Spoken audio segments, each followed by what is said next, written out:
Hello, I'm Joe Walensky, and I'm the conference director for Convey UX, and we're going into our 12th annual year. We're back in Seattle, but still continuing on with our online events as well. And I have the great job of talking to our many speakers. Today, I'm pleased to be speaking with Natalie Petouhoff. Hello, Natalie, how are you today? Great, Joe. Thank you for having me. Well, we're certainly happy to have you as part of the program. You're going to be our feature speaker on the first day. So a good place to start is if you could talk a little bit about your background and the types of things that you're involved in today. So I grew up, I went to engineering school, and I started my career as an engineer and worked for some big engineering firms. And then I found that throughout my career, one of the most important things was to really understand who and why we were developing these products for. And eventually I went into software and then to user experience design. And I think at the end of the day, it's really about the person you're designing for. And my work has taken me all the way from the engineering world, where you don't necessarily, like in the beginning days, I think, of user experience, we weren't really thinking about that. It was more about like building stuff and trying to come up with the coolest product. And what I learned was that the way that you come up with the coolest product is understand who you're designing for. So whether it's for employees or for customers, at the end of the day, if you create something that they want and love and need, then you have a winner. And what types of things are you involved in now? So we talked a little bit about my book, and we can talk about that more later, but really my focus after my engineering career was really looking at the employee and the customer experience. So, and in particular in customer service. So often what happens is, you create a product, it goes through marketing, people sell it, or it's, a consumer product. And then where the brand really gets accelerated or decelerated is when you look at what happens in customer service. So all the places where that customer or user experience seems to be really important. If you think about it, think about your own experiences, right? You buy something, you use it, it breaks or doesn't quite do what you wanted it to do. You call customer service, and then that experience with that particular person, or maybe it's self-service, that starts to tend to make you think about, am I going to buy from this company again? Is this product easy to use? And so part of what you're really doing as you're designing for those particular, two groups is really determining the future of the company. And I think a lot of people don't really understand how important customer service is, but those customer service reps are really the brand advocates for the brand. And at the end of the day, we form our opinions and our, the word of mouth, what we tell our friends and family about something that we bought or used. And so I turned my focus there because I think at the end of the day, it creates or doesn't create a great experience. And that in the long run adds a lot of value to a company. Well, customer experience is one of the major themes of our upcoming event, and I'll just announce your topic, overcoming the CX/EX blind spot. So why don't you tell us a little bit about how you came around to developing this topic and what we can expect to learn from it? So one of the interesting things is that I'll give you a story from my engineering days. We were looking at the corrosion of car doors, and the executives came to me and they said, "Hey, Nat, we do two-sided galvanizing right now.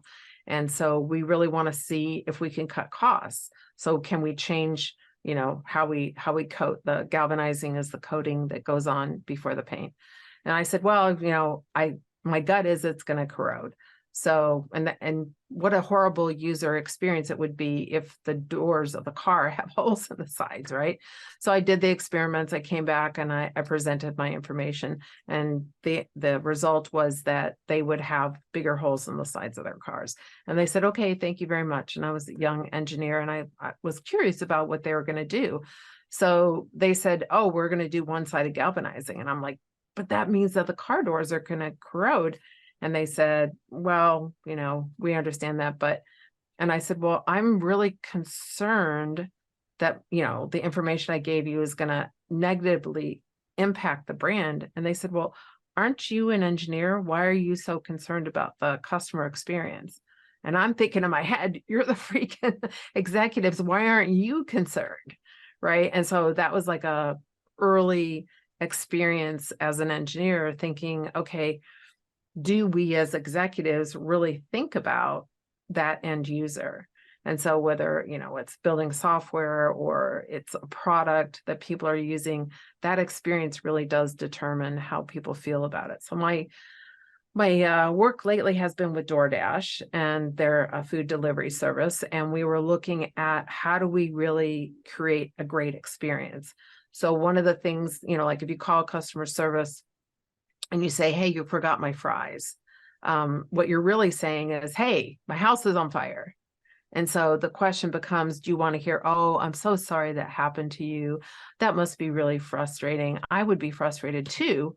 Or do you want to hear, got it, I'll get the hose. And so I came up with this kind of like new way to approach customer service, which not only helps to meet the business objectives, which is a lower average handle time, but it also gives customers what they're looking for, which is help. Right? Why do we call customer service? We want help, and we don't want to listen to a lot of blah, blah, blah, blah, blah. So that's what I've been currently working on with the DoorDash team is helping create better experiences for customers. And what's interesting is that it also creates better experiences for the employees because they're not saying things in a customer service call that they don't really sincerely mean, but that's kind of been the protocol in customer services. You say a whole bunch of things that seem like they would be good and polite, but in our research, what we found is customers really don't want to hear that.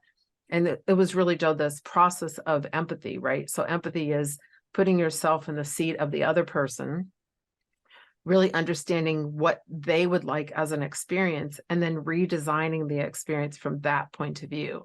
And so when we ask customers, what do you want to hear? They're like, house is on fire, get me the fries, get me the hose. And then we ask the employees, what do you want? And what they said was, we don't really want to say a bunch of insincere things. We don't want to deliver that message. And so not only did we make the customer experience better, but we also made the employee experience better. And at the end of the day, that's a pretty terrific result. Well, I think I first became familiar with you and your work through the book you wrote. I think I see it there in the corner, the orange cover, Empathy in Action. So that was my first introduction, and there are a lot of great learnings and stories from that. But maybe tell me a little bit about what that experience was like in terms of the genesis of that book and how you're moving forward with it. Yeah, so it was kind of a labor of love. I took, many, many years of working in the customer and employee experience, looking at that end user, looking at their experience, how did that really affect the brand, and then kind of dissecting why do we do the things that we do, right? A lot of the things that happen in companies don't really make sense. And then kind of the book is really about, here's kind of how things are, here's the impact, right, that it has. And a lot of it, because the way we do it, we're not really sitting in the seat of the customer or the employee. So the result is that we make decisions in management or as designers or engineers that we don't really understand the full impact of that experience that we're designing. And as a result, it has a negative impact. So I looked at, here's the current state, here's the impact, and then the rest of the book is really a guide to developing great experiences. And I'm really glad that you liked it. Well, you cover a lot of different aspects in there of customer experience, but in that realm, do you have a thought about what might be the biggest challenge kind of facing industry broadly when you're talking about customer experience? Is there anything that tends to come up a lot in your consultancy and workshops and things that everybody seems to be concerned with? So what's fascinating is that people think that they're really sitting in the seat of the customer and or the employee, but they're not.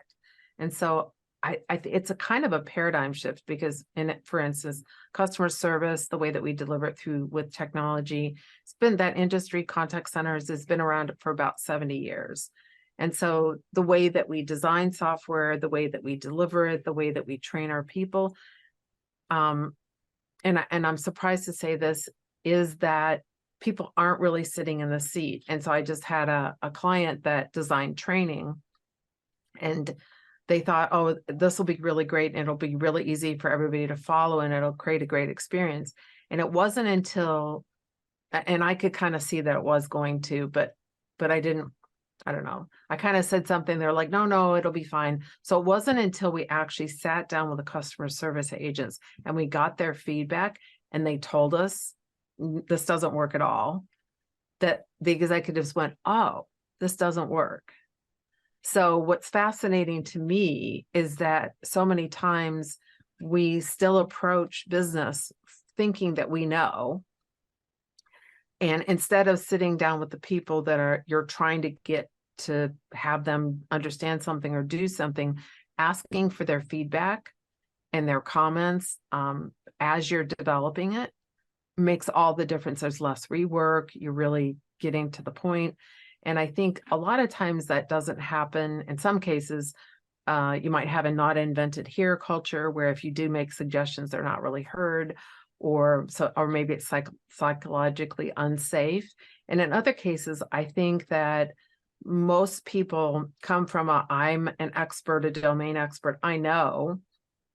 And until you kind of get in the habit of really looking at the experience and garnishing lots and lots of feedback, what I realize is we really don't know that we don't know. And so we go forward in a way that doesn't always make a whole lot of sense until we have a crash and burn. So, and sometimes it's not a full crash and burn, so it's not catastrophic. But I think in today's world where customers are really expecting great experiences, in a world where people are quiet quitting, they don't really like their jobs, and they have one foot out the door, I think there's never been a more important time in terms of looking at human capital and customers and their value and looking at them as an asset to really, I think this is going to be a really, really hot topic in the coming years. Yeah, I agree. There's a lot to unpack there in what you just presented, and I think it'll foster a lot of great discussions at the conference. In addition to CX, AI, artificial intelligence, is another major theme at the event. Yeah, I know that's not specific to what you're going to be talking about, but do you have any thoughts yourself as you keep up with things going on in technology? Any thoughts you have about what it means to your work or more generally? AI is often used in customer and employee experience. So whether you're automating a job, you're using AI to, I don't know, give information to an employee so they can be, just exactly like one of the top salespeople, or if you're doing agent assist, so you're helping the customer service agent get information about the customer, next best action. I think that if we really, so I remember back in the day when CRM and ERP systems were first being implemented, and we didn't have a whole lot of customer feedback, and we really didn't look at the processes, and we made a lot of mistakes, right? And back then, I don't know, Hershey, Nike, Waste Management, they spent hundreds of millions of dollars on these projects. And so I kind of see AI going in the same direction, in that it's the same kind of huge change to how we do business. And so part of the questions that I have for leadership is, have you really prepared your organization to take on a whole new way of doing business? What's your organizational change plan? And how would, let's say, AI could impact every one of our jobs, right? And so have you really thought about the roles and responsibilities and the job descriptions and how that technology is going to impact that role? Because if you change the employee experience, then that changes the customer experience. So how are we really integrating all of that together? Because the technology in itself can do a lot, but unless it's applied And unless you're actually structuring how you're going to use it, then it could be like a really great thing, or it could be a crash and burn. Well, and another thing that at the conference is that people are thinking about their careers and career growth, how they're going to move forward, what type of skills that they need to acquire. You have a lot of experience in this area. Do you have a tip or a thought, maybe related to your work or otherwise, that could help somebody, maybe move a little bit forward in their career? I would say one of the things that has really helped me a lot is to have mentorship and to ask for that feedback. So you could, if you're going to a new job, make sure that when you get there, that you start to search for people that you think could mentor you and give you feedback. If you're currently in a job, look around and look for people that are maybe lower level than you and higher level than you, because you really want that diversity of opinion. And even people, let's say you're in engineering, ask somebody in marketing. If you're in, customer service, ask somebody in engineering, like getting that diversity of thought and experience, and really saying, here's my goals, here's what I really want to do.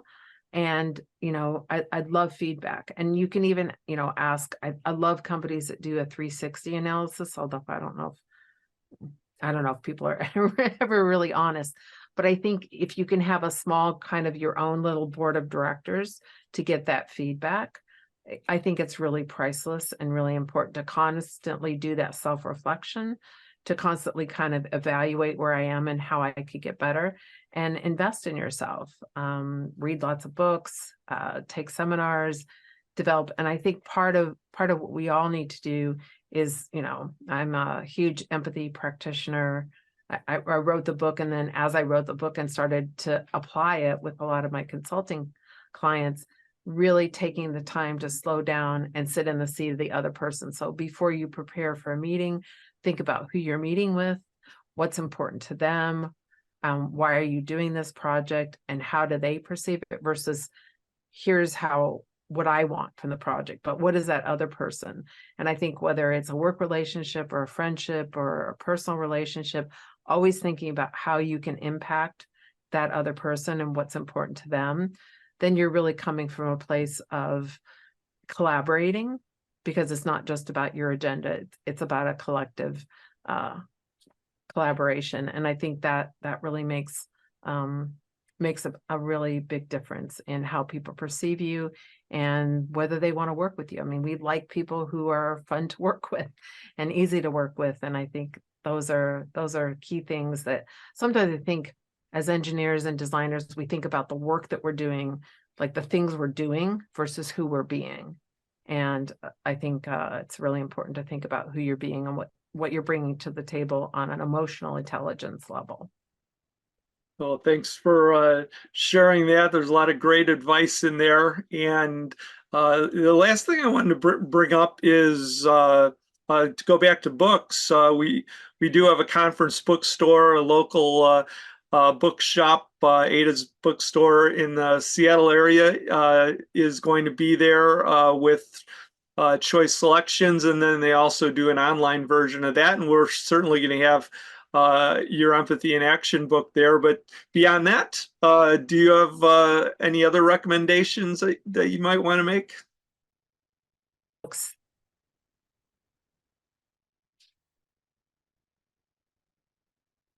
See if there is the Experience Economy, and that's Joe Pine's book. And Joe is one of my mentors, and I respect him a lot and the things that he's created. And so I think that's a really good precursor. The other book that I would highly recommend is Bold. Peter's book is really fascinating in terms of looking at the advancements in technology. And if you're an AI person or you're looking at AI, if you start to look at exponential change and disruptive technology, I think that's a really good primer to looking at how do we digest all of this fast-paced change and how can we really contribute from that place.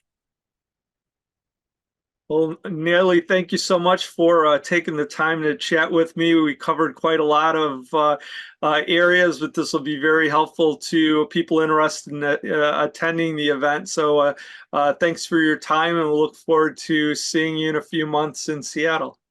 Thank you, Joe, very much. I look forward. Bye-bye. Bye.